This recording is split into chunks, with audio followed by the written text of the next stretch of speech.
আমরা 2009 সালে বন্যা ষড়যন্ত্রের শিকার ছাত্রযুদ্ধ বিদেশ সদস্যদের পক্ষ থেকে আজ আনুষ্ঠানিকভাবে ঘোষণা করছি যে আগামী 14 জুলাই 2026 ইংরেজি রোজ সোমবার আমরা ঢাকায় শান্তিপূর্ণভাবে একত্রিত হয়ে মাননীয় প্রধানমন্ত্রী জনাব তারেক রহমান সাহেব এবং বিরোধীয় দলীয় নেতা মহাজনের দৃষ্টি আকর্ষণের লক্ষ্যে একটি বৃহত্তর সমাবেশ কর্মসূচি পালন করব ইনশাআল্লাহ। আমরা বিশ্বাস করি পিলখানা হত্যাকাণ্ডের প্রকৃত সত্য উদ্ঘাটন এবং ষড়যন্ত্রের শিকার হাজার হাজার বিজয় সদস্য তাদের পরিবারের জন্য অধিকার প্রতিষ্ঠায় আমাদের মাননীয় প্রধানমন্ত্রী ও সরকারের বিশিষ্ট কর্তৃপক্ষের কার্যকর পদক্ষেপ সহ সুশীল সমাজ, প্রতিনিধি দল, ছাত্র জনতা, গণমাধ্যম কর্মী তথা দেশের সর্বস্তরের জনগণের সমর্থন অসাধারণতা অত্যন্ত গুরুত্বপূর্ণ। তাহলে আমরা সরকারের প্রতি দৃষ্টি আকর্ষণ করে বারবার চেষ্টা করেছি, সরকার গুরুত্ব দেয়। তাই আমরা আগামী 13 জুলাই সারা বাংলাদেশ থেকে সকল প্রকার বিডিআরের চাকরিভুক্ত সদস্য এবং পরিবারকে নিয়ে আমরা আন্দোলনে বা সমাবেশ যেটা আমরা সমাবেশ মানব না। আমরা সরকারের বিরুদ্ধে কোনো আন্দোলন করতে চাই না, সরকারের বিরুদ্ধে আমরা আন্দোলন করবো না। আমরা সমাবেশ করে প্রয়োজনে আবার এটাই সরকারকে জানান দেবো। এরপরে আমি আমার বক্তব্য শেষ করছি।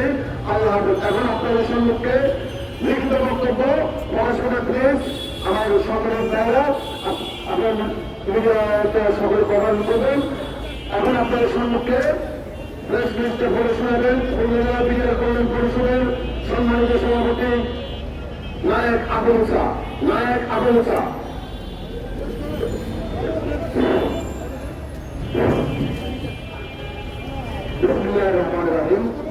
উপস্থিত ইলেকট্রিক ও প্রিন্ট মিডিয়া সাংবাদিক ভাই ও বোনেরা এবং দেশবাসী, আসসালামু আলাইকুম ওয়া রাহমাতুল্লাহ।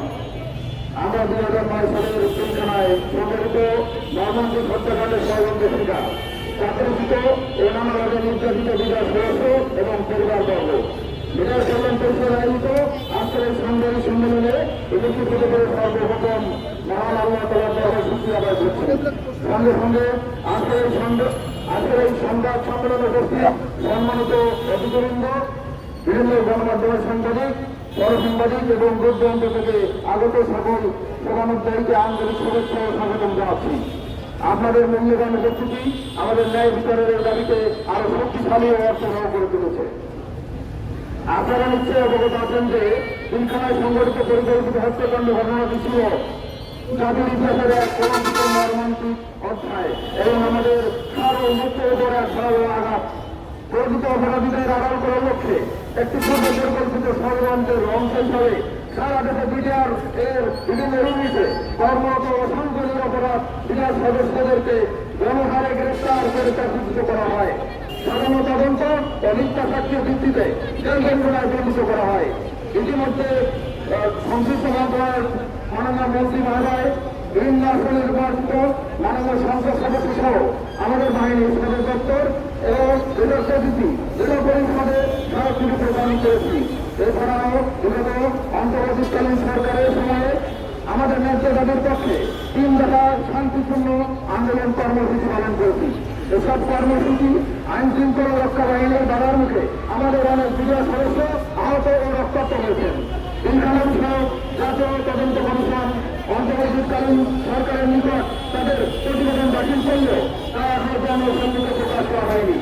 ফলে ওই প্রতিবেদনে ক্ষতিগ্রস্ত বিজয় সদস্যদের পুনর্বাসন, চাকরিতে পুনর্বহন কিংবা অন্যান্য ন্যায্য দাবি সম্পর্কে কোনো সুপারিশ করা হয়েছে কিনা সে বিষয়ে আমরা এখন অজ্ঞাত। সম্মানিত উপস্থিতি, গত 13 মে 2026 তারিখে শাহবাগে অনুষ্ঠিত আমাদের শান্তিপূর্ণ মানববন্ধন কর্মসূচি থেকে এই মজলুমদের পক্ষ থেকে বর্তমান সরকারকে 1 জুলাই 2026 3 তারিখ পর্যন্ত একটি আলটিমেটাম প্রদান করা হয়েছিল।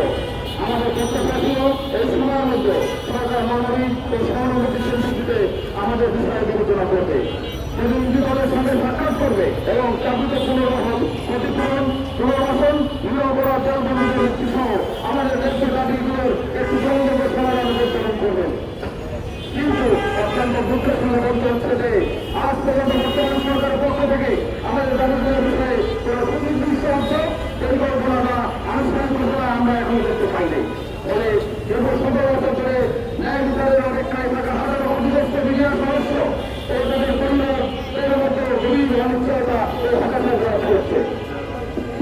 এই পরিপ্রেক্ষিতে আমাদের ন্যায় বিচার ও ন্যায্য অধিকার আদায়ের সংগ্রামকে আরো বেগবান করতে পরবর্তী বৃহত্তর কর্মসূচি ঘোষণার লক্ষ্যে আমরা আজকের এই সাংবাদিক সম্মেলনের আয়োজন করেছি। পরবর্তী কর্মসূচির ঘোষণা আমরা 2009 সালের পিলখানা ভগবান সদর শিকার শাসন কবিরা সদস্যের পক্ষ থেকে আর আনুষ্ঠানিকভাবে ঘোষণা করতেছি যে আগামী 12 জুলাই 2026 দিন রোজ সোমবার আমরা ঢাকায় শান্তিপূর্ণভাবে একত্রিত হয়ে প্রধানমন্ত্রী মাননীয় প্রধানমন্ত্রী জনাব তারেক রহমান এবং বিরোধী দলীয় নেতা মমতা বিশ্বাস ঘোষণার লক্ষ্যে এক বৃহত্তর সমাবেশ কর্মসূচি পালন করবে ইনশাল্লাহ।